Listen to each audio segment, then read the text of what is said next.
Subscribe மற்றும் bell ஐக்கானை press பண்ணிங்க அப்படின்னா எங்கள் வீடியோஸோட நோட்டிஃபிகேஷன் உடனுக்குடனே கிடைக்கும்.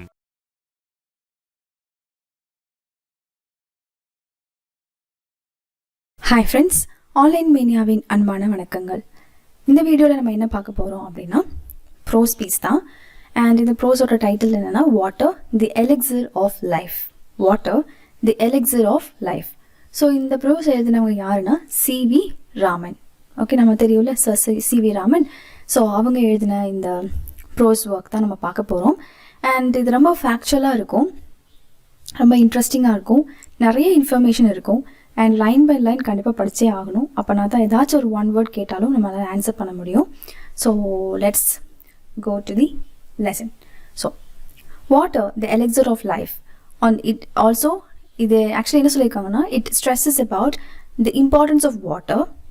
Okay, importance of water and important natural resource. Okay, it talks about water. இது வந்து ஒரு இம்பார்ட்டன்டான natural resource ன்னு சொல்றாங்க. Okay, man has through the ages sought in vain for an imaginary elixir of life, the divine amrita, a draught of which was thought to confer immortality. So இதில் என்ன சொல்றாங்க அப்படின்னா, மனுஷன் வந்து ரொம்ப காலமாக ரொம்ப ஏஜஸாக வந்து ஒரு விஷயத்தாக தேடிட்டு இருக்காங்க. என்ன அப்படின்னா, அந்த அமிர்தா, அந்த எலிக்சர் ஆஃப் லைஃப் என்ன எதுவாக இருக்கும் அப்படின்னு சொல்லி தேடிட்டு இருக்காங்க. அப்போ இந்த அமிர்தா அப்படின்னு சொல்லும் போது என்ன அப்படின்னா இம்மார்டாலிட்டி அப்படிங்கிற ஒரு இது. அப்போ ஒரு அமிர்தம் அப்படின்னு நம்ம சொல்லுவோம் இல்லையா, ஸோ இதுக்காக வந்து அலைஞ்சிட்டு இருக்கோம் அப்படின்னு சொல்கிறாங்க. ஓகே, ஸோ நம்மளுடைய எலிக்சர் ஆஃப் லைஃப் என்ன அப்படின்னா நம்ம கண்ணு முன்னாடி இருக்கிற வாட்டர் தான், வேற எதுவுமே இல்லை அப்படிங்கிறத இந்த இடத்துல வந்து ஸ்ட்ரெஸ் பண்ணுறாங்க. But the true elixir of life lies near our hands, for it is the commonest of all liquids, plain water. So அது என்னது அப்படின்னு பார்த்தீங்கன்னா plain water தான். I remember one day standing on the line which separates the Libyan desert from the valley of the Nile in Egypt. அப்போ இவங்க வந்து ஒரு இடத்துல இருக்காங்களாம், அந்த ஒரு லைன்ல. அந்த லைன் எதுனா லிபியன் டெசர்ட்டை வந்து ஓகே ஒரு லைன் வந்து டிவைட் பண்ணுது from Nile river. Okay, so அப்போ நைல் ரிவருக்கும் லிபியன் டெசர்ட்க்கும் நடுவில் இருக்க அந்த லைனில் வந்து இவங்க இருக்கிறாங்க. ஸோ என்ன நடக்குன்னு பார்க்கலாம். ஸோ இதுதான் பார்த்தீங்க அப்படின்னா அந்த Libyan desert and West Bank அந்த பிக்சர் வந்து கொடுத்துருக்காங்க. So on one side was visible a green or a sea of billowing sand without a speck of green or a single living thing anywhere on it. So என்ன சொல்கிறாங்க அப்படின்னா, ஒரு சைடில் ரொம்ப ஒரு sea இருக்குது. அந்த sea வந்து எப்படி இருக்குன்னா பில்லோயிங்னா என்ன அப்படின்னா, you can see the meaning here. Yeah, characterized by great swelling waves and surges. அலை வந்து அதிகமாக இருக்குது. Okay, sand without speck of green or single living thing anywhere on it. அங்கே எதுவுமே இல்லை, க்ரீனிஷாக எந்த ஒரு திங்கும் இல்லை, லிவிங் திங்ஸ் எதுவுமே இல்லை. ஸோ வாட்டர் மட்டும்தான் இருக்குது. அப்போ இது வந்து ஒரு சைடில் இருக்குது. இன்னொரு சைடில் வந்து பார்த்தீங்கன்னா கிரேட்டஸ்ட் என்னது கிரேட்டஸ்ட்டாக இருக்குது, most fertile and densely populated areas to be found anywhere on the earth, steaming with life and vegetation. So ஒரு இடத்துல வந்து பார்த்தீங்கன்னா ரொம்ப ட்ரையாக இருக்குது, அண்ட் இன்னொரு இடத்துல வந்து பார்த்தீங்க அப்படின்னா ரொம்ப அதிகமான வெஜிடேஷன் இருக்குது. அப்போ டீமிங் அப்படின்னு சொல்லும் போது abundantly filled especially with living things. இதுதான் வந்து teaming. What made this wonder difference? Why it is the water of the river Nile flowing down to the Mediterranean from its sources a couple of thousands of miles away. So ஏன் வந்து பார்த்தீங்கன்னா இந்த difference இருக்குது அப்படின்னு பார்த்தா, and also ஏன் வந்து இந்த தண்ணி ஓகே எங்கேருந்து வருதுன்னா நைல் ரிவரில் வந்து ஃப்ளோ ஆகுறது, மெடிட்டரேனியனில் போயிட்டு கலக்குது from its source a couple of thousands of miles away. இவ்வளோ தூரத்தில் இருக்குமோ அங்கே போய் எப்படி it is continue R it is actually joining அப்படின்னு சொல்லி யோசிக்கிறாங்க. Geologists tell us that the entire soil of the Nile Valley is a creation of the river itself. அப்போ ஜியாலஜிஸ்ட் இருக்காங்க இல்லையா, அவங்க என்ன சொல்றாங்கன்னா இந்த நைல் வேலி ஓகே அதோட சாயில் வந்து ஓகே இந்த entire soil of the Nile valley, இந்த சாயிலை வந்து யார் கொண்டு வந்தா அப்படின்னா அந்த ரிவர் தான் வந்து அடிச்சு கொண்டு வந்திருக்குன்னு சொல்றாங்க. Okay, brought down the finest slit in its floodwaters from the highlands of Abyssinia and from remote Central Africa and laid down through the ages in the trough through which the Nile flows into the sea. அப்போ இந்த Mediterranean சீக்குள்ளே கடக்கும்போது இந்த Nile எந்தெந்த வழியால் வருதோ அங்கே இருந்ததெல்லாம் இந்த சாண்டை வந்து கொண்டு வந்து இங்கே சேர்க்குது அப்படிங்கிற மாதிரி சொல்கிறாங்க. Egypt is in fact it was made by its river. So Egypt வந்து பார்த்தீங்கன்னா எப்படி உருவாகப்பட்டுச்சு அப்படின்னா இந்த ரிவர் மூலமாக தான். ஓகே, அந்த ஈஜிப்டில் உள்ள ரிவர் மூலமாக தான் இது வந்து உண்டாகப்பட்டுச்சுன்னு சொல்கிறாங்க. And also its ancient civilization was created and is sustained by living thing, life-giving waters which come down year after year with unfailing regularity. So இந்த இடத்துல என்ன சொல்கிறாங்க அப்படின்னா ancient civilization வந்து எப்படி கிரியேட் பண்ணப்பட்டுச்சு அப்படின்னு பார்த்தீங்கன்னா அண்ட் ஆல்சோ அங்கே எப்படி லிவிங் லைஃப் கிவிங் வாட்டர்ஸ் வந்து இருக்குது அப்படின்னா இயர் ஆஃப்டர் இந்த மாதிரி அன்ஃபெயிலிங்காக இருக்குது, விச் மீன்ஸ் கண்டினியூஸாக வந்து தண்ணி வந்துட்டே இருக்கனால அங்கே வந்து குட் லைஃப் இருக்குது அப்படிங்கிற மாதிரி சொல்கிறாங்க. Next, I give this example and good give many others to emphasize that this common substance which we take for granted in our everyday life is the most potent and the most wonderful thing on the face of our earth. So என்ன சொல்கிறாங்க அப்படின்னா ரொம்ப முக்கியமான ஒரு விஷயம். Okay, இந்த ரொம்ப பாட்டண்டான ரொம்ப வண்டர்ஃபுல்லான திங் வந்து நம்ம எர்த்தில் இருக்குது அப்படின்னா அது வந்து வாட்டர் தான். அந்த வாட்டர் தான் நம்ம டெய்லி என்ன பண்ணுறோம் அப்படின்னா we are taking it for granted. Okay, so அந்த அளவுக்கு நம்ம வந்து வேஸ்ட் பண்ணுறோம் அப்படின்னு சொல்கிறாங்க. It has played a role of vast significance in shaping the course of the earth's history and continues to play the leading role in the drama of life on the surface of our earth. So இந்த இடத்துல என்ன சொல்றாங்க அப்படின்னா இந்த water தான் வந்து it is actually shaping the history and it is also even now it is playing a very important role in the drama of life அப்படின்னு சொல்றாங்க. ஸோ பிளானெட்ல இருக்கிற அந்த லைஃப், ஓகே, ஸோ வாட்டர் தான் வந்து ஹெல்ப் பண்ணுது அப்படின்னு சொல்றாங்க. There is nothing which adds so much to the beauty of the countryside as water, be it just a little stream trickling over the rocks or a little pond by the wayside where the cattle quench their thirst of an evening. So இந்த இடத்துல என்ன சொல்கிறாங்க அப்படின்னா சின்ன ஒரு குளமாக இருந்தாலும் சரி ஸ்ட்ரீமாக இருந்தாலும் சரி அந்த இடத்துல பியூட்டியை வந்து கொடுக்குறது எதுனா நம்மளுடைய வாட்டர். ஸோ இந்த வில்லேஜ்லாம் போனோம் அப்படின்னா கண்டிப்பாக இந்த வாட்டர் சோர்ஸ் இருக்கும் இல்லையா, ஸோ அதுவே ஒரு பெரிய அழகாக தான் இருக்கும். ஸோ அதை தான் வந்து ஆத்தர் இந்த இடத்துல சொல்கிறாங்க. இந்த இடத்துல ட்ரிக்லிங் அப்படின்னு சொல்லும்போது to flow slowly and without force, ரொம்ப வந்து ஸ்லோவாக வந்து ஃப்ளோ ஆகுது அப்படின்னு சொல்கிறாங்க. ஓகே, நெக்ஸ்ட் என்ன ஆகுதுன்னா the rain fed tanks that are so common in South India. Okay, south இந்தியாவில் இது வந்து ரொம்ப common. alas often so sadly neglected in their maintenance. So இதெல்லாம் வந்து பார்த்தீங்கன்னா டேங்க்ஸ்லாம் சவுத் இந்தியாவில் இருக்குது, ஆனால் அதை ஒழுங்காக மெயின்டைன் பண்ணுறாங்கன்னா அப்படின்னு பார்த்தா இல்லை. Or a cheering sight when they are full. So அது ஃபுல்லாக இருந்துச்சுன்னா it is very good at sightன்னு சொல்கிறாங்க. They are of course shallow, but this is less evident since the water is silt laden and throws the light back and the bottom does not therefore show up. அப்போ என்ன சொல்கிறாங்க அப்படின்னா ரொம்ப ஷாலோவாக இருக்குது, ஆனால் வந்து ரொம்ப லெஸ் எவிடன்ஸ் தான் இருக்குது. என்ன அப்படின்னா வாட்டர் வந்து எப்படி இருக்கா, சில்ட் லேடனாக இருக்குது, அந்த லைட் வந்து பார்த்தீங்கன்னா அது ரிஃப்ளெக்ட் ஆகுது அப்படின்னு சொல்கிறாங்க. அண்ட் பாட்டமில் வந்து பார்த்தீங்கன்னா தேர்ஃபோர் எதுவுமே like nothing is there at the bottom அப்படிங்கிற மாதிரியும் சொல்கிறாங்க. இந்த டேங்க்ஸ் வந்து பிளே வைட்டல் ரோல் இன் நம்மளுடைய சவுத் இந்தியன் அக்ரிகல்ச்சர், அது நமக்கு நல்லாவே தெரியும். Some of these tanks are surprisingly large and it is a beautiful sight to see the sun rise and sunset over one of them. So இந்த tank வழியாக தான் என்ன ஆகுதுன்னா சன் ரைஸும் ஆகுது, சன் என்ன அது செட்டும் ஆகுது, அண்ட் அது வந்து பார்த்தீங்கன்னா ஒரு பியூட்டிஃபுல்லான ஒரு சீன் அப்படின்னு சொல்கிறாங்க. Water in the landscape may be compared to the eyes in a human face. அதாவது இப்போ லேண்ட்ஸ்கேப் இருக்குன்னா அந்த சீனரி இருக்குன்னா அதுக்கு வந்து பார்த்தீங்கன்னா இந்த வாட்டரை வந்து என்ன சொல்கிறாங்கன்னா ஒரு ஃபேஸ்க்கு எப்படி கண்ணு வந்து ரொம்ப முக்கியமோ அந்த மாதிரி இந்த லேண்ட்ஸ்கேப்பை வாட்டர் வந்து முக்கியம் அப்படிங்கிற மாதிரி கம்பேர் பண்ணுறாங்க. It reflects the mood of the hour being bright and gay when the sun shines, turning to dark and gloomy when the sky is overcast. So என்ன சொல்கிறாங்க அப்படின்னா அந்த சன் வந்து செட் ஆகும்போது சரி, சன் வந்து பார்த்தீங்கன்னா ரைஸ் ஆகும்போது சரி, அதோட ரிஃப்ளெக்ஷன் நமக்கு எதில் தான் தெரியும், அந்த சீல இருக்கிற தண்ணியில் நமக்கு தெரியும் கரெக்டாக. ஸோ என்ன சொல்கிறாங்க அப்படின்னா அந்த டேயோட மூட் எப்படி இருக்கும், பிரைட்டாக இருந்தால் சன் ஹேஸ் ரைஸ்னா, அப்படி இல்லை சன் மறையும் போது இட் இஸ் டார்க். ஸோ அதை வந்து எதில் நமக்கு ரிஃப்ளெக்ஷன் நம்ம பார்க்கலாம் அப்படின்னா அந்த தண்ணியில் தான் பார்க்கலாம் அப்படின்னு சொல்கிறாங்க. One of the most remarkable fact about water is its power to carry silt and finely divided soil in suspension.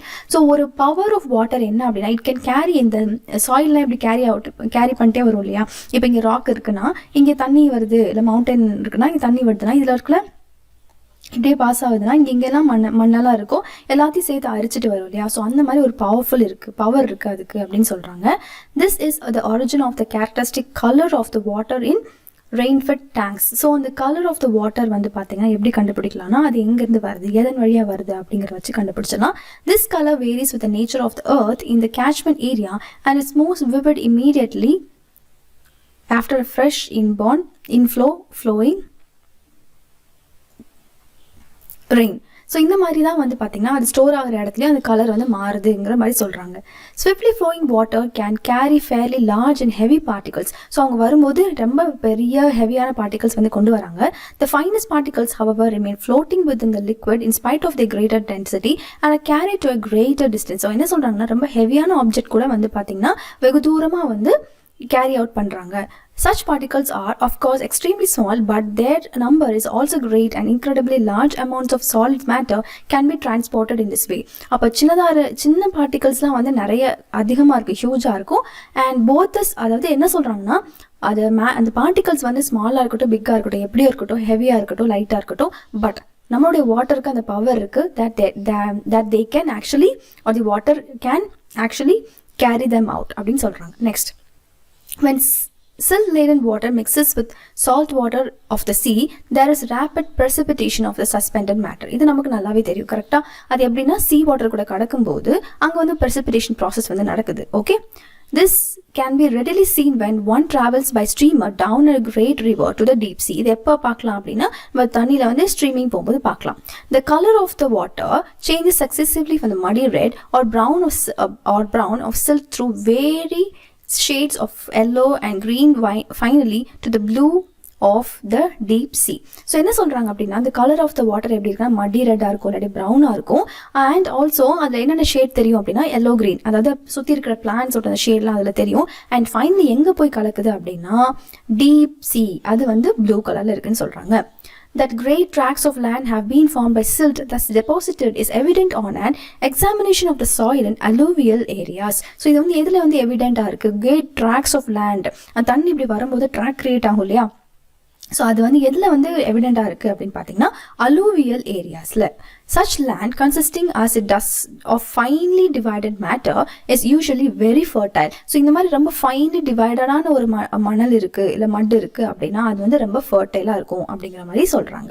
Next, the flow of water has undoubtedly played a great part and beneficent one in the geological process by which the soil on the earth's surface has been formed from rocks of its crust. So என்ன சொல்கிறாங்க அப்படின்னா இந்த மாதிரி soil வந்து form ஆகுது பார்த்தீங்களா, இது வந்து ஜியாலஜிக்கல் ப்ராசஸ்க்கு வந்து பார்த்தீங்கன்னா ஒரு பெனிஃபிட் தான். எப்படின்னா இந்த சாயில் எதுலேருந்து வருது அப்படின்னு பார்த்தீங்கன்னா it has been like form from the rocks of its க்ரஸ்ட்லேருந்து தான் ஃபார்ம் ஆகுது. அப்போ க்ரஸ்ட்னா என்னது? அது வந்து ஒரு hard outer covering of something, அதுதான் வந்து க்ரஸ்ட்னு சொல்கிறாங்க. Alright, next, by which the soil on the earth's surface has been formed. Okay, soil தான் வந்து இதுலேருந்து ஃபார்ம் ஆகுது, சரிங்களா? அது யார் கொண்டு வரா அப்படின்னா தான் water. The same agency, however, under appropriate conditions can also play a destructive part and wash away the soil, which is foundation of all agriculture, and if allowed to proceed unchecked can have the most dangerous effect on the life of the country. அதாவது இந்த ஒர்க்கே வந்து பார்த்தீங்கன்னா இந்த pros எப்படி கொடுத்துருப்பாங்க அப்படின்னா importance of water first கொடுத்துருப்பாங்க. கொடுத்ததுக்கப்புறம் அந்த கேட்ச்மெண்ட் ஏரியா, அந்த டேங்க்ஸ்லாம் எப்படி இருக்குன்னு சொல்லுவாங்க. அண்ட் வாட்டர் வந்து சாயில் எப்படி கேரி அவுட் ஆகுதுன்னு சொல்லுவாங்க. அதுக்கப்புறம் சாயிலுடைய நன்மைகள் சொல்லியிருப்பாங்க. இந்த மாதிரி எல்லாத்தையும் சொல்லிட்டு நெக்ஸ்ட் எதுக்கு பியூட்டிஃபுல்லாக ஸ்ட்ரக்சர் பண்ணியிருப்பாங்க அப்படின்னா வாட்டரில் என்னென்ன பொல்யூஷன் இருக்குது, வாட்டர் எப்படி பொல்யூட் ஆகுது, அதுக்கு என்னென்ன மெஷர்மெண்ட்ஸ் எடுக்கலாம் அப்படிங்கிற மாதிரி பியூட்டிஃபுல்லாக வந்து பார்த்தீங்கன்னா ஒவ்வொரு பேராகிராஃப்லையும் ஒவ்வொரு கான்செப்ட் வந்து கொடுத்துருப்பாங்க. இது வந்து லைட்டாக ஜியாகிரஃபி மாதிரி இருக்கும், but it's quite very interesting. இப்போது என்ன ப்ராப்ளம் சொல்கிறாங்க அப்படின்னா என்னதான் வந்து இந்த தண்ணி வந்து இவ்வளோ மணல் கொண்டு வந்தாலும் அது ஒரு சர்டன் பீரியட் வரைக்கும் இட் இஸ் ஓகே. ஆனால் when it exceeds அப்படின்னா it creates problem. It actually destroys life of that country. அப்போ என்ன நடக்கு அப்படின்னு பார்க்கலாம். The problem of soil erosion is one serious import in various countries and especially in main parts of India. Soil erosion அப்படிங்கிறது main parts of Indiaல வந்து பெரிய ஒரு problem. The conditions under which it occurs and the measures by which it can be checked are reserving for the closest study. So அது எப்படி வந்து check பண்ணுறது, அது எப்படி ஸ்டடி பண்ணுறது அப்படிங்கிறது இட் இஸ் வெரி இம்பார்ட்டன்ட் அப்படின்னு சொல்கிறாங்க. Soil erosion occurs in successive steps, the earliest of which may easily pass unnoticed. அப்போ இந்த சாயில் erosionோட அந்த ப்ராசஸ் இருக்குது பார்த்தீங்களா, அது எப்படின்னா ரொம்ப வந்து ஸ்மூத்தாக இருக்குமா, ரொம்ப அமைதியாக இருக்குமா. எப்படி அப்படின்னா ஃபஸ்ட்டு வந்து அது சாயில் eroded ஆகிறது நமக்கு தெரியாது. இந்த லேட்டஸ்ட் ஸ்டேஜ் இது வந்து ஏர்லி ஸ்டேஜ். நெக்ஸ்ட் லேட்டஸ்ட் ஸ்டேஜில் என்ன ஆகுது, the cutting up and washing away of the earth is only too plainly apparent in the formation of the deep gullies and ravines which make all agriculture impossible. அதுக்கப்புறம் என்ன ஆகுது அப்படின்னா பெரிய பெரிய இந்த மாதிரி குழிகள் விழும் இல்லையா, ஸோ இந்த மாதிரி ஏற்படுறதுக்கு சான்சஸ் இருக்குது அப்படின்னு சொல்கிறாங்க. ஸோ இந்த மாதிரி இருந்துச்சுன்னா அக்ரிகல்ச்சர் அங்கே வந்து பண்ண முடியாது. இப்போ தான் வந்து நமக்கு டேஞ்சரஸான ஸ்டேஜில் இருக்கும். Sudden burst of excessively heavy rain resulting in a large run off surface water are the principal factors in causing soil erosion. So என்னென்ன காசஸ்லாம் வந்து கொடுத்துருக்காங்க சாயில் எரோஷன் அப்படின்னு பார்த்தீங்கன்னா, திடீர்னு ஹெவியான மழை வரும்ல, ஸோ அது வந்து பார்த்தீங்கன்னா இம்பார்ட்டன்ட் ஃபேக்டர்ஸ்னு கொடுத்துருக்காங்க. Next contributory causes are the slope of the land, ரொம்ப வந்து ஸ்லோப்பாக இருந்துச்சு. அப்புறம் remove of natural protective coat of vegetation, அங்கே எதுவுமே வந்து எதுவுமே பிளான் பண்ணல. அதுக்கப்புறம் the existence of ruts along which the water can flow with rapidly gathering momentum. Okay, அந்த வாட்டரில் வந்து ஹெவியான ஆப்ஜெக்ட்ஸ் இருந்துச்சுன்னா and the absence of any checks of such flow, அப்போது அந்த மாதிரி வாட்டர் வந்து எப்படி போகுது, எது வழியாக போகுது, வேறு என்னென்ன கேரி அவுட் ஆகுது, அது ப்ராப்பராக இருக்குது, இந்த மாதிரிலாம் செக் பண்ணாமல் விட்டோம் அப்படின்னா these all add up to the process of soil எரோஷன்னு சொல்கிறாங்க. Next, incredibly large quantities of precious soil can be washed away if such condition exists, as it too often the case. So என்ன சொல்கிறாங்க அப்படின்னா, நிறைய வந்து இந்த மாதிரி check பண்ணாமல் விட்டோம் அப்படின்னா ப்ரெஷஸான சாயில் எல்லாமே அடித்து வரதுக்கு வாய்ப்பு இருக்குது அப்படிங்கிற மாதிரி சொல்கிறாங்க. ஸோ ஃபர்டைலான சாயில் வந்து once it is like washed out அப்படின்னா அந்த இடத்துல நம்மளுக்கு அக்ரிகல்ச்சர் பண்ண முடியாது. Next, the menace which soil erosion presents to the continuance of successful agriculture is an alarming one in many parts of India, calling urgently for attention and preventive action. So என்ன ஆகுதுன்னா, இந்த soil erosionனால நம்மளுக்கு agriculture பாதிக்கப்படுது, அதனால இப்போ வந்து நம்ம preventive action எடுக்கணும் அப்படிங்கிற மாதிரி சொல்கிறாங்க. The terracing of land, construction of bunds. Terrace farming நமக்கு தெரியும். Construction of bunds to check the flow of water. Okay, வாட்டரை வந்து செக் பண்ணுறதுக்கு, ஃப்ளோ செக் பண்ணுறதுக்கு bunds. And the practice of contour cultivation and the planting of appropriate types of vegetation are amongst the measures that have been suggested. So என்னென்னலாம் பண்ணோம் அப்படின்னா, contour cultivation பண்ணலாம், and also terrace farming பண்ணலாம், அப்புறம் அந்த water வந்து flow check பண்ணுறதுக்கு நம்ம பண்ட்ஸ் பண்ணலாம். ஸோ இந்த மாதிரி vegetation, different types of vegetation நம்ம பிளான் பண்ணலாம். இதெல்லாம் வந்து measures to check soil erosion. It is obvious that the aim should be to check the flow of water at the earliest possible stage before it has acquired any appreciable momentum and correspondingly large destruction. So ஸ்டார்டிங்லேயே நம்ம check பண்ணிடணும், இல்லாட்டி அதிகமாக speed ஆச்சுன்னா பெரிய ஒரு டிஸ்ட்ரக்ஷனில் போய் முடிகிறதுக்கு முன்னாடியே நம்ம செக் பண்ணிடணும்னு சொல்கிறாங்க.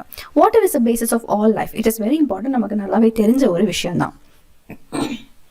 நெக்ஸ்ட் வாட்டர் பற்றி எதில் லிங்க் பண்ணுறாங்கன்னு பார்க்கலாம்.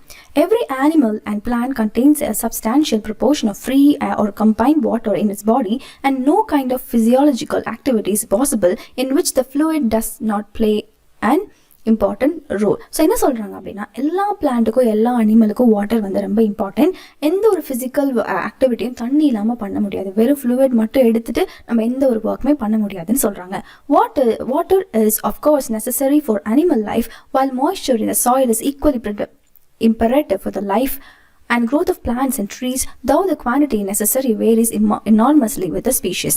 ஸோ இந்த இடத்துல என்ன சொல்கிறாங்கன்னா, அனிமல் லைஃப்க்கு எப்படி தண்ணி இம்பார்ட்டண்ட்டோ அதே மாதிரி பிளான்ட் லைஃப்க்கும் தேவை. ஏன் அப்படின்னா, அப்போனா தான் மரங்கள் வளரும். Plants can grow on their own if only they have sufficient amount of water. அதுவும் பார்த்தீங்கன்னா டிஃப்ரெண்ட் ஸ்பீஷஸ்க்கு ரிலேட்டடாக பார்க்கும்போது டிஃப்ரெண்ட் லெவல் ஆஃப் வாட்டர் வந்து ரெக்யர் ஆகும்னு சொல்கிறாங்க. ஒவ்வொரு ட்ரீக்கும் ஒவ்வொரு capacity. Next, the conservation and utilisation of water is thus fundamental for human welfare. So இந்த மாதிரி கன்சர்வ் பண்ணுறது மட்டும் இல்லாமல் அதை ஒழுங்காக யூஸ் பண்ணுறது வந்து பார்த்தீங்கன்னா fundamental for human welfare. Apart from artesian water, the ultimate source in all cases is rain or snowfall. So என்ன சொல்ல, நார்மலாக வாட்டர் இல்லாமல் வேறு என்னென்ன அல்டிமேட் சோர்ஸ் இருக்குது அப்படின்னு பார்த்தீங்கன்னா மழை, அதுக்கப்புறம் வந்து பார்த்தீங்கன்னா snowfall. Much of Indian agriculture depends on seasonal rainfall and is therefore very sensitive to any failure or irregularity of the same. So என்னன்னா, நம்ம இந்தியன் அக்ரிகல்ச்சர் ப்ராசஸ் வந்து பார்த்தீங்கன்னா we all are depend on the seasonal rainfall. So அது வந்து delay ஆகுதோ இல்லையோ, ரெகுலராக இருக்கோ இல்லையோ, நம்ம ரொம்ப இதுக்கு வந்து சென்சிட்டிவாக இருக்கும். Because we are totally depend on the rainfall. The problems of soil erosion and of inadequate or irregular rainfall are closely connected with each other. So என்ன சொல்கிறாங்க அப்படின்னா, சாயில் எரோஷன், அப்புறம் irregularity, inadequacy water, இது எல்லாமே வந்து பார்த்தீங்கன்னா they are like closely connected with each other. It is clear that the adoption of the techniques preventing soil erosion would also help to conserve and keep the water where it is wanted, in other words on and in the soil, and such techniques therefore serve a double purpose. So என்ன சொல்கிறாங்க அப்படின்னா, நம்ம நிறைய techniques for preventing the soil அது வந்து நமக்கு எப்படி தேவைப்படும், அப்புறம் எப்படி வந்து நம்ம ஒரு சாயில் வாட்டரை வந்து கன்சர்வ் பண்ணணும், எப்படி நம்ம வாட்டரை வந்து யூஸ் பண்ணணும், இதுக்கெலாம் வந்து பார்த்தீங்கன்னா we need techniques. அப்போ இந்த மாதிரி நமக்கு டெக்னிக்ஸ் இருந்துச்சு அப்படின்னா we can really serve a double purpose, double மடங்கு பெனிஃபிட் கிடைக்கும்னு சொல்கிறாங்க. It is evident however that in a country having only a seasonal rainfall மட்டும்தான் இருக்குது, வேறு எந்த ஒரு சோர்ஸ் இல்லை அப்படின்னா an immense quantity of rainwater must necessarily run off the ground. Okay, can you understand this? என்ன அப்படி சொல்கிறாங்கன்னா, in a country having only a seasonal rain இருக்கிற கண்ட்ரிக்கு மட்டும் immense quantity of rainwater must necessarily run off the ground. The collection and utilization of this water is therefore of vital importance. Okay, so நம்ம என்ன பண்ணணும், சும்மா அது வந்து போகுது அப்படின்னு விட்டுறக்கூடாது, அது வந்து கலெக்ட் பண்ணி அது ப்ராப்பராக யூஸ் பண்ணணும். Much of it flows down into the streams and rivers and ultimately finds its way to the sea. So என்ன பண்ணுது அப்படின்னா, இந்த மாதிரி ஃப்ளோ ஆகிற மழை நீர்லாம் என்ன ஆகுதுன்னா it actually flow down to streams வழியாக போயிட்டு ரிவரில் போயிட்டு அதுக்கப்புறம் எங்கே கிடக்குது, சீக்கு போய் ஒன்று சேருது. Incredibly large quantities of the precious fluids are thus lost to the country. So இந்த மாதிரி தான் நிறைய ஃப்ளூயிட் வந்து பார்த்தீங்கன்னா லாஸ் ஆகுது கண்ட்ரியில். The harnessing of our rivers, the waters of which now mostly run to waste is a great national problem which must be considered and dealt with and national lines. So என்ன சொல்கிறாங்க அப்படின்னா, நம்ம ரிவர்ஸை வந்து conserve பண்ணுறது சரி, வாட்டரை வந்து பார்த்தீங்கன்னா வாய்ஸை யூஸ் பண்ணுறது சரி, வேஸ்ட் பண்ணாமல், இது எல்லாமே வந்து it's actually need of the hour. இதை வந்து நம்ம ஒரு நேஷனல் ப்ராப்ளமாக கன்சிடர் பண்ணி சால்வ் பண்ணணும்னு சொல்கிறாங்க. Vast areas of land which at present are mere scrub jungle could be turned into fertile and prosperous country by courageous and well planned action. So என்ன சொல்கிறாங்கன்னா, ஒரு நிலம் இருக்குது அப்படின்னா அது வந்து ஜங்கிள் மாதிரி இருக்குது, ஃபாரஸ்ட் மாதிரி இருக்குன்னா அதை கூட ஒரு ப்ராஸ்பரஸான கண்ட்ரியாக மாற்றுறதுக்கு நமக்கு என்ன வேணும், ஃபஸ்ட்டு கரேஜ் வேணும், அதுக்கப்புறம் வெல் பிளான்ட் ஆக்ஷன் வேணும் அப்படின்னு சொல்கிறாங்க. ஓகே, ஸோ இந்த மாதிரி நம்மளும் வந்து நம்மளுடைய லேண்ட் நம்ம சுற்றி இருக்கிறத வந்து எப்படி பார்த்துக்கணும், என்ன மாதிரி யூஸ் பண்ணணும், வாட்டராக இருக்கட்டும் சரி, வேறு எந்த ரிசோர்ஸ்னாலும் எப்படி யூஸ் பண்ணணும் அப்படிங்கிற மாதிரி கொடுத்துருக்காங்க. ஆல்ரைட், நெக்ஸ்ட் என்ன கொடுத்துருக்காங்க அப்படின்னா, closely connected with the conservation of water supplies is a problem of afforestation. So afforestation அப்படிங்கிறது என்னன்னு நமக்கு நல்லாவே தெரியும். அப்போது இந்த ப்ராப்ளம் கூட associated with என்னன்னா afforestation, the systematic planting of suitable trees in every possible or even in impossible areas, and the development of what one can call civilized forest as distinguished from wild and untamed jungle is one of the most urgent needs of India. So எந்தெந்த இடத்துல என்னென்ன plan பண்ணணும், என்னது plan பண்ணக்கூடாது, இம்பாசிபிளாக இல்லாத இடத்துல அங்கே என்ன பண்ணணும், பாசிபிளாக இருக்கிற இடத்துல என்னென்ன பண்ணணும் அப்படிங்கிற ஒரு டிஸ்டிங்விஷ்டான ஒரு ஸ்டடி வந்து நமக்கு பண்ணணும். That is very needed for India அப்படின்னு சொல்கிறாங்க. Such plantation would directly and indirectly prove a source of untold wealth to the country. So இது வந்து டைரக்டாவோ இல்லை இன்டைரக்டாவோ நம்மளோட இந்தியாவோட வெல்த்துக்கு ஒரு சோர்ஸாக இருக்கும்னு சொல்கிறாங்க. எது இந்த மாதிரி பிளான் பண்ணுறது, பிளான்டேஷன் பண்ணுறது. தே வுட் செக், ஓகே இந்த மாதிரி பிளான் பண்ணோம் அப்படின்னா soil erosion, conserve the rainfall of the country from flowing away to waste, could provide the necessary supplies of cheap fuel and thus render unnecessary the unwasteful conversion of farmyard manure into a form of fuel. So இந்த மாதிரி நம்ம plantation பண்ணோம் அப்படின்னா, அதாவது எப்படின்னா நம்ம சிஸ்டமேட்டிக்காக plan பண்ணோம், சூட்டபிளான ஏரியாவுக்கு சூட்டபிளான பிளான்ட் நம்ம வந்து பிளான் பண்ணோம். ஓகே, நல்ல சிவிலைஸ்டாக நம்ம பண்ணோம் அப்படின்னா it can help us to check soil இரோஷன் first. Second thing என்ன ஆகுனா, ரெயின்ஃபாலை எப்படி நம்ம வந்து கன்சர்வ் பண்ணலாம் அப்படின்ட்டு. தேர்ட் திங், வேஸ்ட் ஆகாமல் எப்படி தடுக்கலாம். ஃபோர்த் திங், சீப்பான ஃபியூல்ஸ் வந்து எப்படி நம்ம ப்ரொவைட் பண்ணலாம். ஃபிஃப்த் என்னன்னா, அன்னெசரி வேஸ்டேஜை வந்து கன்சர்வ் பண்ணலாம் அப்படின்னு கூட சொல்லியிருக்காங்க. ஓகே, ஸோ ரொம்ப பியூட்டிஃபுல்லாக நல்ல கோர்வையாக வந்து பார்த்தீங்கன்னா இந்த ஒர்க் வந்து இருக்குது. Next, the measures necessary to control the movement of water and conserve the supplies of it can also serve subsidiary purposes of value to the life of the countryside. Okay, so இந்த countryside அப்படி சொல்லும்போது யாருன்னா நம்ம rural area இருக்குது பார்த்தீங்களா. So அங்கே வந்து பார்த்தீங்கன்னா நமக்கு வாட்டர் வந்து ரொம்ப லைக் ஃபார் எக்ஸாம்பிள் இங்கே தான் வந்து நமக்கு அக்ரிகல்ச்சரில் நிறைய வாட்டர் தேவைப்படும். ஸோ இந்த மாதிரி நம்ம கன்சர்வ் பண்ணால் கூட இவங்களுக்கும் நம்ம ஹெல்ப் பண்ணிக்கலாம் அப்படிங்கிற மாதிரி சொல்கிறாங்க. Next, by for the cheapest form of internal transport in a countries by boats and barges through canals and rivers. So என்ன சொல்கிறாங்கன்னா, சீப்பஸ்ட் இன்டர்னல் டிரான்ஸ்போர்ட் அப்போ எதுனா போட் அண்ட் barges. ஸோ bargesனால் என்ன அப்படின்னா, to carry through place in a rude and forceful way. Okay, like அடியில் இந்த அண்டர் கிரவுண்ட்லாம் கொண்டு போவாங்க பார்த்தீங்கன்னா அந்த மாதிரி. We hear much about programs of rails and road construction, but far too little about the development of internal waterways. So நம்ம road construction பற்றி நிறைய கேள்விப்படுறோம், நிறைய ப்ரோக்ராம் கேள்விப்படுறோம். ஆனால் நம்ம வாட்டர்வேஸ் பற்றி ஏதாச்சும் நம்ம கேள்விப்படுறோமா? இல்லை. Then again, the harnessing of water supplies usually also makes possible the development of hydroelectric power. So இந்த மாதிரி நம்ம வந்து ப்ராப்பராக வைஸாக வந்து வாட்டர் நம்ம யூஸ் பண்ணோம் அப்படின்னா அதை வச்சு நம்ம ஹைட்ரோ எலக்ட்ரிக் பவர் கூட ப்ரொடியூஸ் பண்ணிக்கலாம். The availability of electric power would make a tremendous difference to the life of the countryside and enable rural economy to be improved in various directions. So என்ன சொல்கிறாங்கன்னா, power supply வந்து ப்ராப்பராக இருந்துச்சு அப்படின்னா rural எக்கானமியை நம்மளால் improve பண்ண முடியும். அங்கேயும் பவர் சப்ளை கொடுத்து அதையும் வந்து பார்த்திங்கன்னா நம்ம வந்து இன்னும் டெக்னிக்கலி நம்ம என்ன பண்ணலாம், இம்ப்ரூவ் பண்ணலாம் அப்படிங்கிற மாதிரியும் கூட சொல்லலாங்க. ஓகே, டெக்னிக்கலி அப்படிங்கிற வேர்ட் அங்கே இல்லை, ஆனால் பவர் சப்ளை வந்துச்சுன்னா obviously it can help for various other things. Next, in one sense water is the commonest of liquids. இதான் வந்து பார்த்தீங்கன்னா ரொம்ப commonest of liquids. In another sense, it is the most uncommon of liquid with amazing properties which are responsible for its unique power of maintaining animal and plant life. ஒன்று வந்து பார்த்தீங்கன்னா ரொம்ப commonest of the லிக்விட்னு சொல்கிறாங்க. Second எதுக்குன்னா அனிமல்ஸ்க்கும் பிளான்ட்ஸ்க்கும் இது வந்து நெசசரின்னு சொல்கிறாங்க. Next, the investigation of the nature and properties of water is therefore of the highest scientific interest and is far from the exhaustive field of research. So இந்த இடத்துல என்ன சொல்கிறாங்க அப்படின்னா, நம்ம வந்து இன்வெஸ்டிகேட் பண்ணணும். என்ன இன்வெஸ்டிகேஷன்னா, நேச்சர் ஆஃப் வாட்டர் எப்படி இருக்குது, ப்ராப்பர்ட்டிஸ் ஆஃப் வாட்டர் எப்படி இருக்குது அப்படின்னு நமக்கு தெரிஞ்சாதான் the highest scientific interest and is for from the exhausted field of research. So இந்த மாதிரி ஸ்டடீஸ் வந்து நம்ம பண்ணுறதே இல்லை அப்படிங்கிறதா சொல்கிறாங்க. Okay, the investigation of the nature and properties of water is therefore of the highest scientific interest and is for from an exhaust field. அதாவது ரொம்ப டீப்பாக பார்க்குறது இல்லை. It is actually for from the exhausted field of research. இன்னும் வந்து அதிகமாக நம்ம research பண்ணணும் அப்படின்னு சொல்கிறாங்க. ஓகே, இங்கே ஒரு டூயினோ ஃபேக்ட் கொடுத்துருக்காங்க.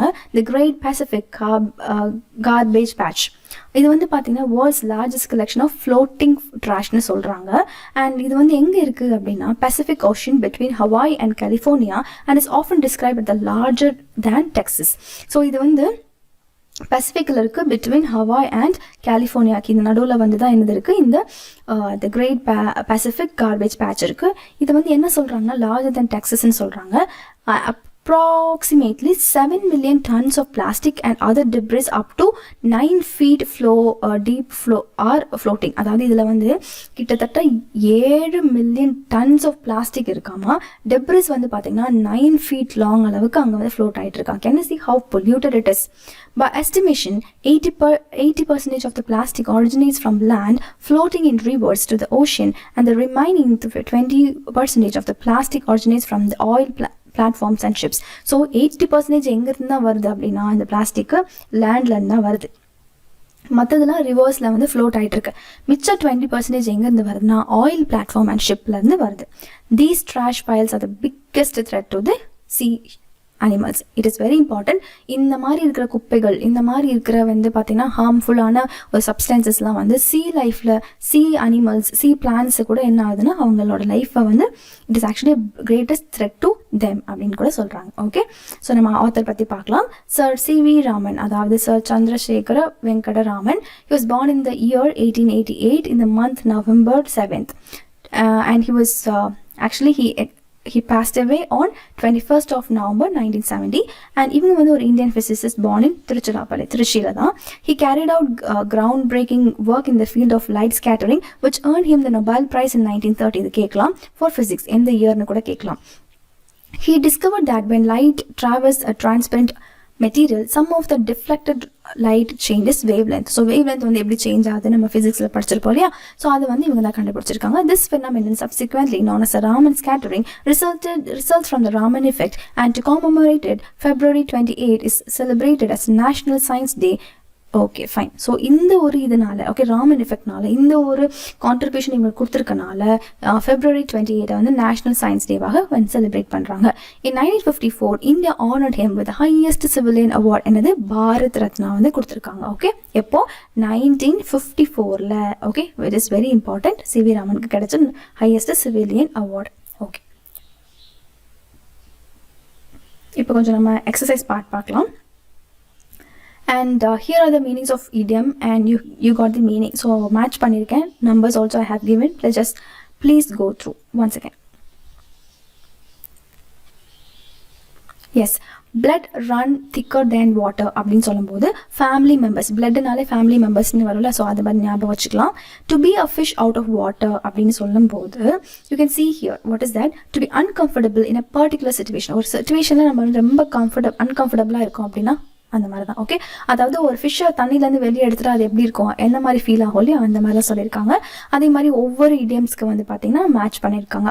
For example, pour cold water on something, எதுக்கும் மேலே வந்து அந்த கோல்ட் வாட்டர் போடுறது அப்படின்னு சொல்லும்போது to criticize or stop something that some people are enthusiastic about. Okay, வேற as a duck takes to water அப்படின்னு சொல்லும்போது நேச்சுரலி ரொம்ப நேச்சுரலாக வந்து அது போகும்ல வாட்டரில். ஸோ அந்த மாதிரி come hell or high water, இதுக்கு வந்து என்ன கொடுத்துருக்காங்க அப்படின்னா no matter what happens you can do it. அந்த மாதிரி you never miss the water till the well runs try.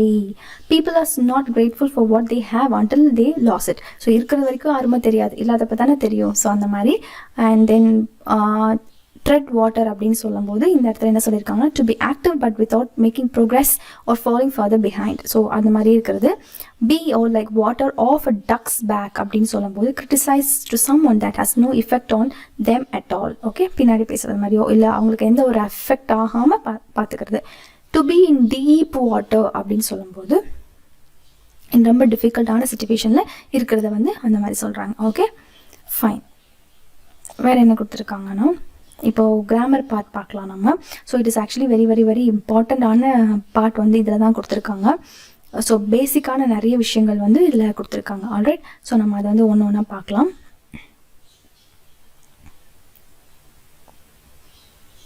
S, இதெல்லாம் வந்து ஜஸ்ட் ஒரு ஆக்டிவிட்டி மாதிரி தான் கொடுத்துருக்காங்க. இப்போது நம்ம ஒவ்வொரு டென்சஸ் அதனுடைய இம்பார்ட்டன்ஸ் எல்லாத்தையும் பார்க்கலாம். ஸோ இது வந்து பேசிக்காக இருக்கிறது என்னென்னா கிராமர்னே கொடுத்துருக்காங்க அண்ட் ஆல்சோ டென்ஸ்னே கொடுத்துருக்காங்க. So very very very very important. Okay, first one present tense. Present டென்ஸ்னால் என்னது, சிம்பிள் ப்ரெசன்ட் அதில் வருது. இதில் verb ப்ளஸ் இஎஸ் இல்லாட்டி எஸ் மட்டும் வரும். ஸோ என்னென்னு பார்க்கலாம். First one true in the present. ப்ரெசன்ட்னா என்னது, இப்போ now I'm teaching you, இது வந்து present.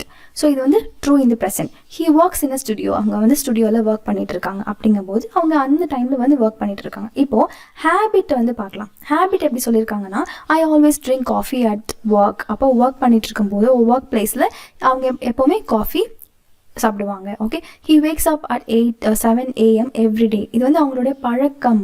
ஓகே, ஹேபிட்ஸ்க்காகவும் என்ன யூஸ் பண்ணுவாங்கன்னா ப்ரெசென்ட் டென்ஸ் யூஸ் பண்ணுவாங்க. நெக்ஸ்ட் ஜென்ரல் ஃபேக்ட்ஸுக்கு யூஸ் பண்ணுவாங்க. எப்படின்னா sun revolves around the sun, இது வந்து ஃபேக்ட். இதுக்கு வந்து பார்த்தீங்கன்னா ப்ரெசென்ட் டென்ஸ் தான் யூஸ் பண்ணுவாங்க. நெக்ஸ்ட் ஃபியூச்சர் இல்லாட்டி டைம் டேபிள்ஸ் ஸ்கெடியூல்லாம் பண்ணியிருக்கோம் இல்லையா, அதுக்கு என்ன சொல்லுவாங்கன்னா த ட்ரெயின் அரைவ்ஸ் டுமாரோ, நாளைக்கு. Okay, classes begin next week. இதுக்கெல்லாமே வந்து சிம்பிள் ப்ரெசென்ட் வந்து யூஸ் பண்ணுவாங்க. ஸோ ரூல்ஸ் வந்து ஞாபகம் வச்சுக்கோங்க. அதே மாதிரி ப்ரெசென்ட் கண்டினியூஸ்க்கு எதெல்லாம் யூஸ் பண்ணுறாங்க அப்படின்னு பார்த்தீங்கன்னா ஹேப்பனிங் நவ், இப்போ நடந்துட்டுருக்கு, கண்டினியூ ஆகிட்டு இருக்கு. அதுக்கு இல்லாட்டி டெம்பரரியான ஒரு ஆக்ஷனுக்கு இல்லாட்டி ட்ரெண்ட்ஸுக்கு longer actions in progress now fixed பிளான்ஸ்க்குலாம் என்ன யூஸ் பண்ணுவாங்கன்னா ப்ரெசென்ட் கண்டினியூஸ் டென்ஸ் யூஸ் பண்ணுவாங்க. ஸோ இதில் என்ன ரூல் வரும், ஆம் இல்லாட்டி எஸ் இல்லை இது கூட சேர்த்து ஆர் இல்லாட்டி verb ப்ளஸ் ஐஎன்ஜி வரும். ஓகே, ஸோ ஃபார் எக்ஸாம்பிள் இப்போ நடந்துட்டு இருக்குன்னா it is raining here, now I am teaching. Okay, so இது வந்து பார்த்தீங்கன்னா வந்து ப்ரெசென்ட் கண்டினியூஸ். அதே மாதிரி ஃபிக்ஸ்டு பிளான்ஸ் அப்படின்னு சொல்லும்போது ஐ ஆம் meeting my friends after work முடிஞ்சதுக்கப்புறம் நான் என்னோட ஃப்ரெண்ட்ஸ் வந்து பார்க்க போவேன். அப்போனா ஒரு பிளான் வந்து ஆல்ரெடி பண்ணியாச்சு. நெக்ஸ்ட் டெம்பரரியாக இருக்கிற actions, I am working in New York this week. இந்த வீக் மட்டும் I will be working here, நான் இங்கே வந்து ஒர்க் பண்ணுறேன். Next more and more people are using cell phones to access the internet. இப்போ இருக்க ட்ரெண்ட்ஸுக்கும் வந்து பார்த்தீங்கன்னா ப்ரெசென்ட் கண்டினியூஸ் யூஸ் பண்ணுறாங்க. Next longer actions in progress now, she is studying to become a doctor. So நம்மளாம் எதுக்கு படிக்கிறோம், எஸ். ஸோ இதுவே வந்து பார்த்தீங்கன்னா என்னது ப்ரெசென்ட் கண்டினியூஸ், நம்மளுடைய ஆக்ஷன் வந்து it is ongoing without any fail. Next present perfect. Present பர்ஃபெக்ட்டுக்கு பாருங்கள் ஹேஸ் இல்லாட்டி ஹேவ் ப்ளஸ் பாஸ்ட் பார்ட்டிசிபிள் வந்து இங்கே கொடுத்துருக்காங்க. For example action completed in the past immediate past, அதாவது ஜஸ்ட் இப்போ தான் வந்து ஒன்று முடிஞ்சிருக்கு அப்படின்னா இம்மீடியட் பாஸ்ட்னு தான் கொடுத்துருக்காங்க, பாஸ்ட்னு கொடுக்கல, இம்மீடியட் பாஸ்ட்னு கொடுத்துருக்காங்க. ஸோ அந்த இடத்துல உங்களுக்கு ப்ரெசென்ட் பர்ஃபெக்ட் வரும். For example we have planned the meeting for next week, நாங்கள் இப்போ தான் பிளான் பண்ணி முடிச்சோம் அப்படின்னு சொல்லுவோம் இல்லையா. ஸோ அதை நாங்கள் பிளான் பண்ணிட்டோம். அதுக்கப்புறம் என்ன சொல்லுவாங்க, வேறு எதுக்கெல்லாம் யூஸ் பண்ணுவாங்கன்னா event in the past at an unspecified time. Okay, அந்த பாஸ்டில் நடந்த அந்த ஈவெண்ட் அது வந்து அன்ஸ்பெசிஃபைடாக இருக்குது அப்படின்னா she has been to Paris, ஆனால் எப்போன்னு நமக்கு தெரியாது. I have seen that movie, but எப்போன்னு தெரியாது. ஸோ அன்ஸ்பெசிஃபைடாக இருக்குது, அதுக்கும் வந்து பார்த்தீங்கன்னா ப்ரெசென்ட் பர்ஃபெக்ட் யூஸ் பண்ணுவாங்க. அப்புறம் duration from the past until now. Okay, அந்த பாஸ்ட்லேருந்து இப்போ வரைக்கும் இருக்குது அப்படின்னா he has been a teacher since 2002 இருந்து இவங்க டீச்சர், அதுக்கு வந்து ப்ரெசென்ட் பர்ஃபெக்ட் தான். அப்புறம் change over time. For example your English has improved since the last time we met, last time நான் வந்து உங்ககிட்ட நான் உன்னை மீட் பண்ணப்போ இருந்த அந்த இங்கிலீஷ் நாலேஜை விட இப்போ உனக்கு இன்க்ரீஸ் ஆகிருக்கு. அப்போ சேஞ்ச் ஓவர் டைம், அதான் வந்து இதுக்கும் வந்து பார்த்தீங்கன்னா ப்ரெசென்ட் பர்ஃபெக்ட் யூஸ் பண்ணுவாங்க. Next repeated events in the past until now, முன்னாடி நடந்த அந்த ரிப்பீட்டட் ஈவெண்ட்ஸ் இப்போ கூட இருக்குது அப்படின்னா அதுக்கு வந்து present perfect. For example we have had 4 exams so far in this semester, அது வந்து என்ன ஆயிடுச்சுன்னா ஆல்ரெடி முடிஞ்சிச்சு. இன்னொரு எக்ஸாம்பிள் பாருங்க, I have been to this restaurant many times since I moved next door.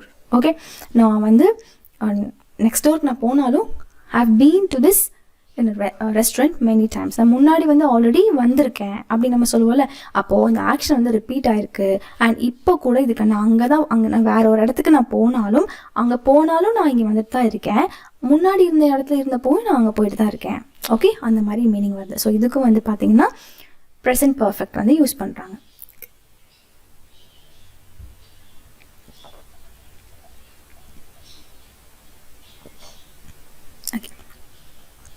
Next present perfect continuous, இது வந்து பார்த்தீங்கன்னா ஹேஸ் இல்லாட்டி have been plus verb plus ing இந்த ஃபார்மேட்டில் இருக்கும். ஓகே, இது எதுக்கெல்லாம் யூஸ் பண்ணுறாங்க அப்படின்னு பார்க்கலாம். ஸோ ரொம்ப சூப்பர்பாக வந்து பிக்சரைஸ் பண்ணி கொடுத்துருக்காங்க for easy understanding of grammar. இதை மட்டும் நீங்கள் தரவாக படிச்சிங்கனாலே போதும். மேக்ஸிமம் வந்து பார்த்தீங்கன்னா you can like easily pick out the answers.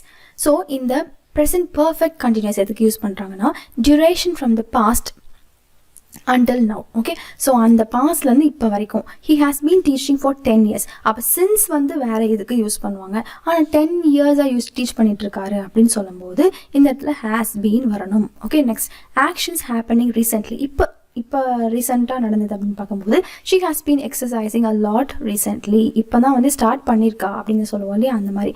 Actions going on for a period of time, it has been raining, the sideway walk is wet. So இது வந்து மழை வந்து பெஞ்சனால it is actually wet now the sidewalk. Temporary ஆக்ஷனுக்கு இது use பண்ணுவோம். I have been practising for 5 years, இது வந்து பார்த்தீங்கன்னா டெம்பரரியாக ஆக்ஷன்ஸ், அந்த அப்போ மட்டும்தான். அதுக்கும் வந்து பார்த்தீங்கன்னா ப்ரெசென்ட் பர்ஃபெக்ட் கண்டினியூஸ் யூஸ் பண்ணுவாங்க. Okay, fine. ஸோ இது வரைக்கும் நம்ம ப்ரெசென்ட் டென்ஸ் பார்த்தாச்சு. இப்போ பார்க்க போகிறது பாஸ்ட் டென்ஸ். பாஸ்ட் டென்ஸ் அப்படின்னு சொல்லும்போது past form of the tense, அதுதான் வந்து பாஸ்ட் டென்ஸ். ஸோ இதில் வந்து சீரீஸ் ஆஃப் ஆக்ஷன்ஸ் வந்து கம்ப்ளீட் பண்ணிட்டாங்கன்னா அதுக்கு யூஸ் பண்ணுவாங்க. ஹேபிட் இந்த பாஸ்ட், நமக்கு இருந்த ஹேபிட், பாஸ்ட்டில் இருந்த ஹேபிட்டுக்கு யூஸ் பண்ணுவாங்க. கம்ப்ளீட்டட் ஆக்ஷன் இந்த பாஸ்ட், அந்த ஆக்ஷன் வந்து கம்ப்ளீட் ஆயிடுச்சுன்னா அதுக்கு வந்து பாஸ்ட்டில் அதுக்கு வந்து பாஸ்ட் டென்ஸ் யூஸ் பண்ணுவாங்க. டியூரேஷன் இந்த பாஸ்ட், முன்னாடி வந்து பாஸ்ட்டில் இருந்த டியூரேஷனை ரெப்ரசென்ட் பண்ணுறதுக்கும் பாஸ்ட் டென்ஸ் வந்து யூஸ் பண்ணுவாங்க. இப்போது சீரீஸ் ஆஃப் கம்ப்ளீட்டட் ஆக்ஷனுக்கு என்ன எக்ஸாம்பிள்னா he sat down, took out a notebook and pen and started writing. So இதில் பாருங்களேன், அடுத்தடுத்த ஆக்ஷன் வந்துட்டே இருக்குது. ஃபார் எக்ஸாம்பிள் அவன் கீழே உட்காந்தான், நோட் புக் எடுத்தான், பென் எடுத்தான், எழுதிட்டான். Okay, he started writing. இது வந்து சீரீஸ் ஆஃப் ஆக்ஷனுக்கு என்னது பாஸ்ட் டென்ஸ். அதே மாதிரி ஹேபிட்ஸ் இந்த பாஸ்ட்னு சொல்லும்போது John plate the piano when he was a child, அவன் சைல்டாக இருந்தப்போ பியானோ ப்ளே பண்ணான், பாஸ்டில் நடந்து முடிஞ்சிருச்சு. அதே மாதிரி பார்த்தீங்கன்னா ஹேபிட்டாக இருந்திருக்கு அவங்களுக்கு, அதுதான் வந்து பார்த்தீங்கன்னா இங்கே கொடுத்துருக்காங்க. ஆக்சுவலி கம்ப்ளீட்டான ஆக்ஷனுக்கு என்ன சொல்லுவாங்கன்னா Sarah baked a cake yesterday, நேற்று வந்து சாரா ஒரு கேக் வந்து பேக் பண்ணா. Next duration in the past, he stayed up all night. Okay, நைட்லாம் உட்காந்து கண் முழிச்சு படிப்போம் இல்லையா, அப்போ கூட வந்து பார்த்தீங்கன்னா you can use past tense. அப்புறம் பாஸ்ட் கண்டினியூஸ் வந்து எதுக்கு யூஸ் பண்ணுவாங்க அண்ட் இதனுடைய ஃபார்ம் எல்லாமே இங்கே வந்து பார்த்துக்கோங்க. வாஸ் வேர், வாஸ் வந்து எதுக்கு கொடுப்பாங்கன்னா சிங்குலருக்கும், வேர் வந்து ப்ளூரல் ஃபார்முக்கு கொடுப்பாங்க. இப்போது action before and after a specific time, ஒரு ஸ்பெசிஃபிக் டைம் கொடுத்துருக்காங்க அப்படின்னா அதுக்கு முன்னாடி அதுக்கப்புறம் நடக்கிறது வந்து past continuous. For example yesterday at noon I was eating lunch, நேற்று மதியம் நான் வந்து லஞ்ச் சாப்பிட்ருந்தேன் அப்படின்னு சொல்லலாம். Next, to start a story create an atmosphere. ஒரு நல்ல ஒரு அட்மாஸ்ஃபியர் கிரியேட் பண்ணுறதுக்கோ இல்லை கதை ஸ்டார்ட் பண்ணுறதுக்கோ நம்ம வந்து பாஸ்ட் கண்டினியூஸ் யூஸ் பண்ணலாம். For example, while I was driving the work yesterday. Okay, அப்படி சொல்ல வரோம் இல்லையா, அதுக்கு வந்து யூஸ் பண்ணலாம். Next, repeated action often without always. Okay, my last roommate was always leaving dirty dishes in the sink. என்னுடைய பழைய ரூம்மேட் வந்து எப்போவுமே வந்து டர்ட்டியான அந்த வெசல்ஸ்லாம் என்ன பண்ணிடுவாங்க, சிங்கில் வந்து விட்டுட்டு போயிடுவாங்க. So repeated action often with always. Okay, always அப்படிங்கிற வார்த்தை வந்து வரும். இதுக்கு வந்து பார்த்தீங்கன்னா பாஸ்ட் கண்டினியூஸ் யூஸ் பண்ணுவாங்க. Interrupted continuous past action. She was watching a movie when she called. I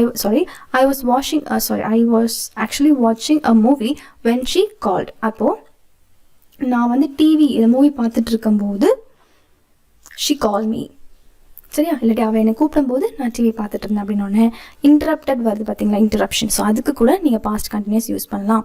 பேரலா action நடக்கு அப்படின்னா அதுக்கு யூஸ் பண்ணலாம். For example, I was reading while my brother was playing guitar. என் தம்பி வந்து கிட்டார் ப்ளே பண்ணிட்டு இருக்கும்போது I was like reading. So இந்த மாதிரி சொல்லும்போது என்னென்னா அது வந்து ஒரு parallel actions சொல்லலாம். Okay, fine. Next, past perfect. Past perfect எதுக்கெல்லாம் யூஸ் பண்ணுவாங்க அப்படின்னு பார்க்கலாம். had ப்ளஸ் பாஸ்ட் பார்ட்டிசிபிள் தான். ஒரு ஆக்ஷன் வந்து கம்ப்ளீட் ஆகிடுச்சு for different past. Okay, for different past action. when we arrived the class had already began. நாங்கள் வந்து அரைவானப்போ கிளாஸ் வந்து தொடங்கிடுச்சுன்னு சொல்லுவோம் இல்லையா. ஸோ ரெண்டுமே வந்து பார்த்தீங்கன்னா கம்ப்ளீட்டட் ஆக்ஷன். நெக்ஸ்ட், ரிப்போர்ட்டட் ஸ்பீச்சுக்கு my student said that he hadn't done his homework. அவங்க வந்து ஹோம்ஒர்க் பண்ணலன்னு சொன்னாங்க, ரிப்போர்ட் பண்ணுவோம் இல்லையா, அதுக்கு. அப்புறம் நெக்ஸ்ட், இந்த third conditional of if.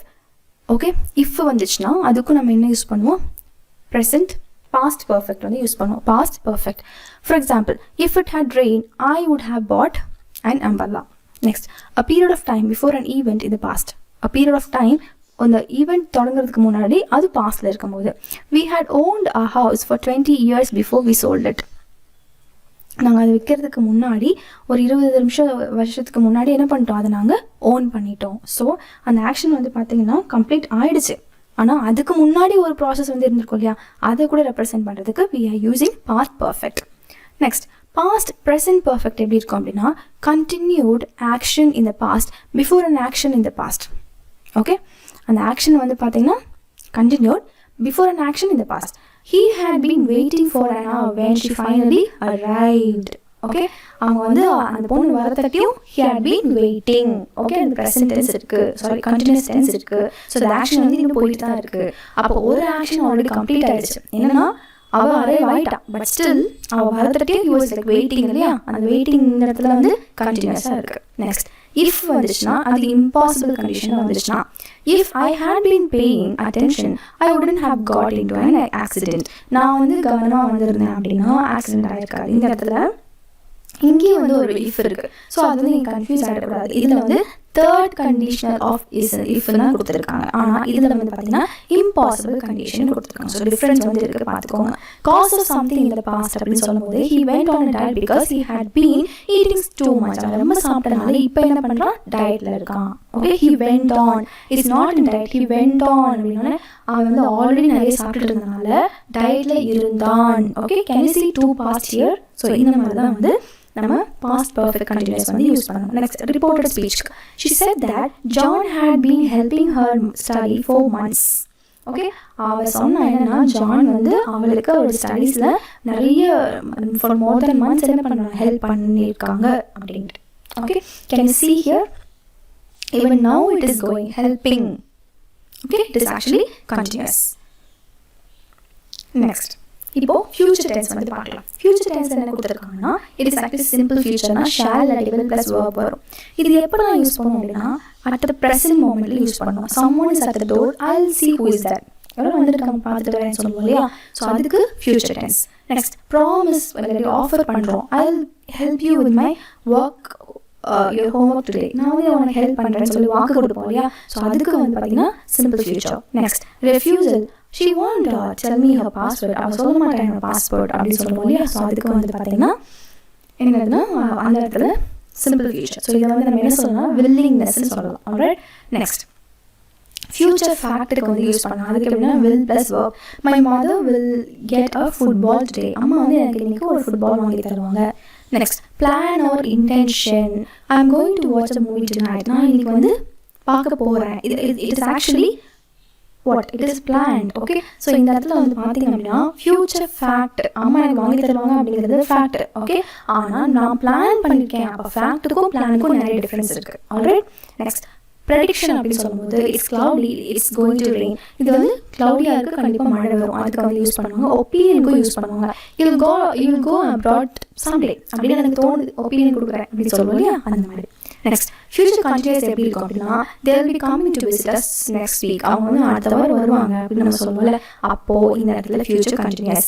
I'll be waiting for you when you arrive tonight. Okay, நீ நைட் வரும்போது நான் உனக்கு வெயிட் பண்ணிட்டு இருப்பேன் அப்படின்னு சொல்கிறது. ஸோ இப்போ பாருங்களேன், இதில் என்ன கொடுத்துருக்காங்கன்னா action in progress at a time in the future. Action in progress at a time in the future. ஃபியூச்சரில் வர டைம் வந்து பார்த்தீங்கன்னா ஆக்ஷன் இருக்குது அப்படின்னா, for example she will be, இதுக்கு வந்து இதுதான் example. She will be taking at an exam at 2 PM tomorrow, so don't call her then. Okay, ஃபியூச்சரில் இது வந்து இப்போ பண்ணிட்டு இருப்பான், அதனால் நீ வந்து கால் பண்ணாத. நெக்ஸ்ட் பாருங்க, emphasis of future plans and intentions. So இது வந்து அவங்க வருவாங்க அப்படின்ட்டு. இது பாருங்க, interrupted action in the future. I'll be waiting for you when you arrive tonight. Okay, next இங்கே she will be watching TV and he will be cooking dinner. So பாரலாம் ஃபியூச்சரில் வந்து ஒரு ஆக்ஷன் போயிட்டு இருக்கு. ஒரு ஆள் குக் பண்ணிட்டு இருக்காங்க, ஒரு ஆள் டிவி பார்த்துட்டு இருக்காங்க. Next when I enter the class, the teacher will be teaching, some students will be taking notes, and my best friend will be trying to stay awake. So atmosphere in the future. So series of action வந்து ஃபியூச்சரில் நடக்கும் அப்படிங்கிற மாதிரிக்கும் நம்ம future continuous வந்து use பண்ணலாம். Alright. Next future perfect. So shall will கண்டிப்பாக பர்ஃபெக்ட்னா ஹேவ் கண்டிப்பாக வரும். ஸோ இது எதுக்கெல்லாம் யூஸ் பண்ணுறாங்கன்னா a completed action before something in the future. A completed action before something in the future அப்படின்னு சொல்லும்போது by the time you arrive, இது வரும்போது I will have finished the project. நான் வந்து ஒர்க் வந்து முடிச்சிருப்பேன், ப்ராஜெக்ட் வந்து முடிச்சிருப்பேன். Okay, next duration before something in the future. By Friday she will have had my car for a whole week. ஃப்ரைடேக்குள்ள, okay, இல்லை ஃப்ரைடேக்குள்ள அவள் வந்துட்டு என்னோட கார் வந்து அவகிட்ட இருக்கும், இந்நேரம் முடிஞ்சிருக்கும் அப்படின்னு சொல்லுவோம் இல்லையா, அந்த மாதிரி. நெக்ஸ்ட் கொஸ்டின் ஃபார்மில் இருக்கும்போது கூட you can use future perfect. For example, do you think you will have finished the project before I arrive? நீ திங்க் பண்ணுறியா நான் அதுக்குள்ளே முடிச்சிருவேன்ட்டு. ஓகே, அந்த மாதிரி நெகட்டிவ் ஸ்டேட்மெண்ட்ஸ்க்கு யூஸ் பண்ணுறாங்க. For example, by this time tomorrow she won't have had enough time to finish the essay. Okay, அப்போது நாளைக்கு, okay, நாளைக்கு இந்நேரம் அவளுக்கு டைம் இருக்காது எஸ்ஸே முடிக்கிறதுக்கு அப்படின்னு சொல்கிறாங்க, நெகட்டிவாக சொல்கிறாங்க. Okay, next future present continuous. இது எப்படி இருக்குன்னா cause of something in future, ஏதோ ஒன்று நடக்கிறது cause. Her English will be excellent by the time she visits the US because she will have been studying it for 5 years. அப்போது அவள் வந்து US வரும்போது அவளோட இங்கிலீஷ், ஓகே, எக்ஸலண்டாக இருக்கும். ஏன் அப்படின்னா for 5 years she will have been studying. அங்கே வந்து 5 years படிப்பா, அந்த மாதிரி. Okay, next duration before something in the future. இந்த ஃபியூச்சரில் நடக்கிற இந்த ஆக்ஷன் இருக்குது பார்த்தீங்களா, இதுக்கு எக்ஸ்ப்ளனேஷன் சொல்கிறேன். ஃபியூச்சரில் அவள் படிக்க போகிறான், அதனால இவளுக்கு இங்கிலீஷ் நல்லா இருக்கும்னு சொல்லி இப்போவே வந்து அந்த காஸ் சொல்லிடுறாங்க. Okay, next duration before something in the future. He will have been waiting for an hour when she finally arrives. Okay, duration before something in the future. ஃபியூச்சரில் ஏதோ நடக்கிறதுக்கு முன்னாடி அந்த டியூரேஷன் குறிக்குது அப்படின்னா அதுக்கு வந்து future perfect continuous. Okay, so that's all from explanation part. இப்போ நம்ம எக்ஸசைஸ் பார்த்துக்கலாம். இப்போ சிம்பிள் ப்ரெசென்ட் கேட்டிருக்காங்க. All children dash something new everyday அப்படின்னு சொல்லும்போது சில்ட்ரன் அப்படிங்கிறனால லேர்ன். அப்போ லேர்ன்ஸ்னா சைல்டுன்னு வந்துருக்கணும். ஓகே, இது வந்து ப்ளூரல் இருக்கிறனால learn. A good student always works. Engineers build bridges. My sister is an architect. She designs. The Himalayas அப்படின்னு சொல்லும்போது protect தான் வரணும். It always அப்படின்னு சொல்லும்போது always இருக்கு. ஸோ இந்த ஆஃப்டர்நூன் தான் கொடுத்துருக்காங்க. ஸோ இதெல்லாமே வந்து பார்த்தீங்கன்னா சிம்பிள் ப்ரெசென்ட்டில் தான் இருக்குது. So dresses. My mother works in a factory. Chella speaks English very well. Cows dash as well give. The trains to Chennai always run. Okay, இப்போ present continuous பார்க்கலாம். Who is that boy standing. So இதில் எல்லாமே வந்து பார்த்தீங்கன்னா continuous அப்படிங்கிறனால ING form வந்து add பண்ணிட்டா போதும். ஓகே, ஸோ கண்டினியூஸ்னால் இப்போ நடந்துட்டு இருக்கு அப்படின்னா ஐஎன்ஜி ஃபார்ம் ஆட் பண்ணிட்டா போதும். நெக்ஸ்ட் இந்த இடத்துல ஐஎன்ஜி ஃபார்ம் கேட்டு எழுத சொல்லியிருக்காங்க. So coming, taking, flying, swimming, studying, reading. Alright. So இப்போ நெகட்டிவ் சென்டென்ஸ் இருக்குது, அது வந்து எப்படி இப்போ பாசிட்டிவ் சென்டென்ஸ் இருக்குது, அது எப்படி நெகட்டிவாக மாற்றணும் அப்படிங்கிறது பார்க்கலாம். He is learning to read. No he isn't. He isn't. He is not. I am having a bathe. No, I am not. I am reading a fantastic book. No, I am not. So no isn't, no I am. அந்த மாதிரி no வந்து start பண்ணி வச்சிடணும். Next questions வந்து எப்படி form பண்ணுறது, அதாவது negative statement கொடுத்துருக்காங்க. question எப்படி ஃபார்ம் பண்ணணும் அப்படின்னா no they aren't singing. So என்ன question வரும், are they singing? Next yes she is writing a new book. is she writing a new book? So அந்த is அப்படிங்கிறது வந்துடணும். சிங்குலராக இருந்தால் is, ப்ளூரலாக இருந்தால் no. For example fifth question பாருங்க. Yes we are planning to go அப்படின்னு we அப்படிங்கும் போது என்னது ப்ளூரல், அப்போ முன்னாடி வந்து இஸ் வரக்கூடாது, கொஸ்டின்ல ஆர் வரணும். Are we planning to go? Okay. Next இப்போ ப்ரெசென்ட் கண்டினியூஸ் வந்து நம்ம ஃபில் பண்ணோம். ஸோ அது வந்து பார்த்தீங்கன்னா ப்ளூரலாக இருந்தால் you can give like are, சிங்குலராக இருந்தால் you can give like is. ஆனால் யூ வரும்போது இட் இஸ் ஆல்வேஸ் ஆர். ஆனால் பக்கத்தில் வந்து கண்டினியூஸ்னால you can add ING form. Next இதில் என்ன கொடுத்துருக்காங்கன்னா ப்ரெசென்ட் பர்ஃபெக்ட் டென்ஸ் வந்து ஆட் பண்ணணும். ஸோ ஷீ அப்படின்னா ஹேஸ் வரணும். மை மதர்னாலும் ஹேஸ் தான். ஐ நான் have. Okay, she, he, it இதெல்லாம் வந்துச்சுன்னா ஹேஸ் வரணும். ஐ, தே வந்துச்சுன்னா ஹேவ். ஓகே, ஸோ அதுதான் வந்து இங்கே கொடுத்துருக்காங்க. வேற என்ன கொடுத்துருக்காங்க? Yes present perfect continuous tense. இதில் வந்து பார்த்தீங்கன்னா ப்ரெசென்ட் பர்ஃபெக்ட் கண்டினியூஸ் அப்படின்னு சொல்லும்போது ஹவ் லாங் ஹேவ் யூ, அப்போ யூனா ஹேவ் தானே வரணும். So have you. அதே மாதிரி Sheena has been working. So இந்த இடத்துல பர்ஃபெக்ட் இருக்கு, பர்ஃபெக்ட்னாலே அங்கே ஹேவ் இல்லாட்டி ஹேஸ் வரணும். கண்டினியூஸ்னா கண்டிப்பாக ஐஎன்ஜி ஃபார்ம் தான். So it is very easy. Okay, once you understand the concept. அதே மாதிரி இங்கே பாருங்க, I use this mobile for 3 years அப்படின்னு சொல்லி I have been. Okay, next 3 வருஷமாக நான் யூஸ் பண்ணிட்டு இருக்கேன். அந்த டியூரேஷன் வந்து கொடுத்துருக்காங்க. ப்ளீஸ் இந்த ஒவ்வொரு சென்டென்ஸ் ரீட் பண்ணும்போது go back to the rule and read the rules once again so that you can understand. The children have been playing in the park. The workers have been, plural have. Next past டென்ஸில் சொல்லி கொடுத்துருக்காங்க. இதெல்லாம் வந்து பார்த்தீங்கன்னா ப்ராக்கெட்டில் வந்து ஒரு present tense கொடுத்துருக்காங்க, அதை பாஸ்ட்டாக மாற்றணும். ஃபார் எக்ஸாம்பிள் நியூ, நோனா நியூ, கேன்னா குட், பீனா வாஸ், சேனா செட். ஸோ அந்த மாதிரி இதெல்லாமே மாற்றிருக்காங்க அண்ட் ஆன்சர்ஸும் கொடுத்துருக்கோம். So please check the PDF. Next இதில் என்ன கொடுத்துருக்காங்கன்னா பாஸ்ட் கண்டினியூஸ் டென்ஸ் அப்படின்னு சொல்லும்போது ஆல்ரெடி பாஸ்ட் அப்படின்னாலே உங்களுக்கு ப்ளூரலுக்கு வேர் வரணும், சிங்குலருக்கு was. Okay, I was.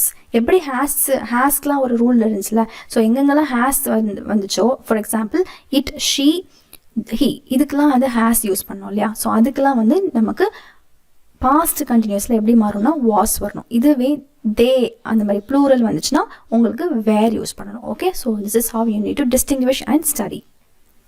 Alright, so இங்கே வந்து ஒரு குட்டி பசில் மாதிரி இருக்குது. அண்ட் இந்த இடத்துல பாஸ்ட் பர்ஃபெக்ட் கண்டினியூஸ் டென்ஸ் அப்படின்னு சொல்லும்போது எழில் had been. Can you see this? Past perfect continuous. Perfect past ஒரு பாஸ்டே வந்து இட்ஸ் ஆல்ரெடி டன், அதுக்கப்புறமா ஒரு பர்ஃபெக்ட் அப்படின்னு சொல்லும்போது you have to add had been. So mostly வந்து பார்த்தீங்கன்னா உங்களுக்கு had been தான் வரும்.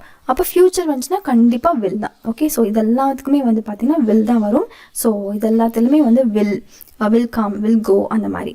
இப்போ கண்டினியூஸ் அப்படின்னு சொல்லும்போது வில் பி, இதுதான் வந்து root word. Will be completing. Okay, will be going, will be receiving, will be leaving, will be attending அந்த மாதிரி இருக்கும். Alright, so that's all from today's lesson.